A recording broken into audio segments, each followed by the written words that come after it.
Salut Didier, fait plaisir de te voir. Le sourire de Lionel Vibo, guide à la compagnie de Chamonix, l'homme des ascensions, l'une des mémoires de cette vallée. Alpiniste, moniteur, peintre, il fallait un homme de cette envergure pour nous faire découvrir la légendaire Vallée Blanche.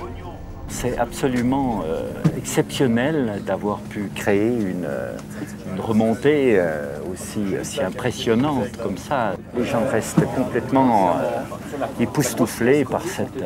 regardez ça. Nous sommes entre ciel et terre à 3842 mètres d'altitude. Le froid nous saisit, l'oxygène se fait plus rare, mais qu'importe.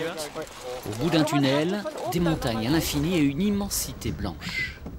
On domine Chamonix de plus de 2800 mètres. Et puis, eh bien, on va avoir ce magnifique parcours là qui est à ma gauche. Vous voyez, des étendues de neige pratiquement vierges. Vous voyez, c'est lissé par le vent. Première sueur froide, la descente sur la corniche, un passage obligé. Des crampons aux pieds, un baudrier, une main posée sur la corde. Surtout ne pas glisser. La plateforme de départ est atteinte. On reprend ses esprits, on chausse les skis face à nous, 23 km de hors-piste. Descendre la vallée Blanche, c'est s'engouffrer dans le pays des géants. Tout autour de nous, des sommets, des pics, des combes, avec des noms qui font rêver ou qui évoquent des combats. Le Mont Maudit, les Grandes Jorasses, le Grand Capucin. Et que dire de ces sculptures monumentales, ces séracs figés par le froid. C'est un spectacle incroyable que de voir ces masses. Et nous, petits êtres humains, on vient skier entre ces blocs de glace. Mais derrière tant de beauté se cachent parfois de redoutables pièges. La Vallée Blanche n'est pas une piste de ski comme les autres. Nous sommes sur un glacier, entouré de crevasses. On peut être surpris par une chute de pierre, le pont de neige, l'avalanche. On est conscient de tout ça. Bon, on prend le maximum de précautions. On sait lire la neige, on sait lire le terrain. Et il ne faut pas partir sans penser qu'on est vulnérable.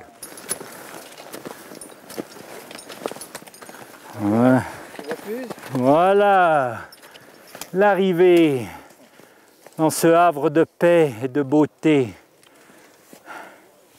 Voilà, on va casser un bout de croûte. Le refuge du requin à 2500 mètres d'altitude. Un repas, une halte bienvenue. Le corps a besoin de reprendre des forces. Face à certains paysages, Lionel Vibo ne peut résister. Il lui faut sortir son chevalet, ses pinceaux, sa peinture. Derrière le guide se cache un peintre insatiable et sensible. Ah non, non, non, c'est pas du tout une nature morte. Hein, ça... Non, non, c'est sans arrêt. Un effet qui était là, une brillance qui était là disparaît une demi-heure après. Par contre, une autre naît. Voilà, alors il faut anticiper avec le regard, bien savoir où est le soleil, vous voyez, pas mettre sa toile à l'ombre, parce qu'évidemment les couleurs en seront altérées. Il nous faut repartir.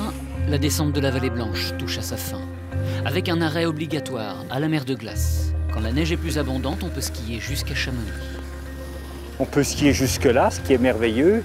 C'est un peu plus délicat si on continue jusqu'au fond, pour revenir sur Chamonix. Alors là, il y a 450 marches. Donc là, on se teste physiquement. On regarde si on n'a pas trop de surpoids, si on n'a pas trop bu de bière au refuge. Enfin, voilà quoi. Nous quittons Lionel Vibo, à lui d'escalader ces maudites marches. Pour nous, ce sera d'abord une pause afin d'en savoir un peu plus sur cette immense mer de glace. Et c'est ainsi que l'on retrouve Jacques Delfraisse. Il y a 17 ans, venu d'Avignon, il posait son baluchon ici et depuis, il travaille sur le site. On est dans un lieu un peu magique, d'autant plus que les lumières varient tous les jours. Donc ça change tout le temps, on est toujours émerveillé. Ouais, moi je dis toujours, on a un sacré bureau quand même, c'est juste magnifique. Il nous invite à le suivre sous le glacier, mais un glacier qui au fil du temps fond inexorablement.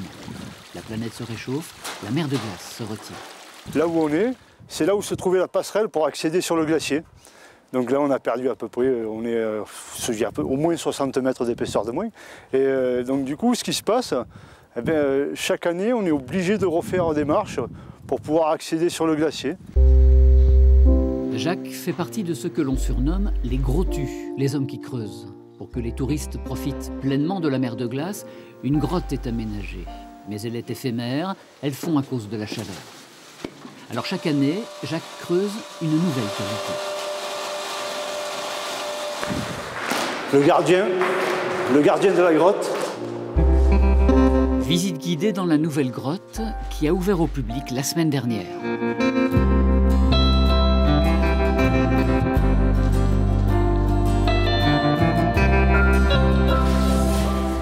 Ensuite, avec des fauteuils, on peut s'asseoir tranquille. Aujourd'hui, de plus en plus de gens viennent et veulent vraiment voir, en sachant que peut-être que dans 20-30 ans, ça n'existera plus, donc ils veulent garder des souvenirs aujourd'hui de cette grotte.